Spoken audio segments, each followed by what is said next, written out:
একজন নামাজির বর্তমান সময় নিয়ে কতক্ষণ সময় নিয়ে রুকু সিজদা করা উচিত এবং দরকার, খুব দরকারি একটা প্রশ্ন। কতক্ষণ সময় নিয়ে রুকু সিজদা করা উচিত বলেন তো? কমপক্ষে একবার তাসবিহ পড়তে যে পরিমাণ সময় লাগে, সুবহানাল্লাহ বা সুবহান রাব্বিয়াল আযীম, এক তাসবিহ পরিমাণ কমপক্ষে অপেক্ষা করতে হবে। অনেক লোক আছে রুকুতে যে আবার সোজা উঠে যায়। তাসবিহ কখন পড়ে? তাসবিহ পড়ে রাস্তায় মানে বুঝছেন, আল্লাহু আকবার বলা শেষ, সুবহানা দাঁড়ানোতেই শুরু করছে, অর্ধেক পড়া শেষ, আর বাকি অর্ধেক রুকুতে বলছে, আবার লাস্টে সুবহানাটা মাথা উঠাতে উঠাতে কাড়াইতে বলে ফেলছে, দাঁড়াতে বলে ফেলছে। আছে না নাই এরকম?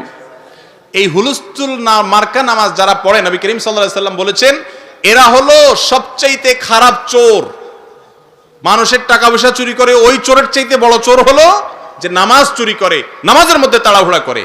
এরকম তাড়াহুড়া যদি করে যে এক তাসবিহ পরিমাণ না থাকে, তাহলে কি হবে না? নামাজ হবে। মনে রাখবেন, নামাজ যার যত ধীরস্থিরতার সাথে হবে তার সওয়াব তত বেশি হবে।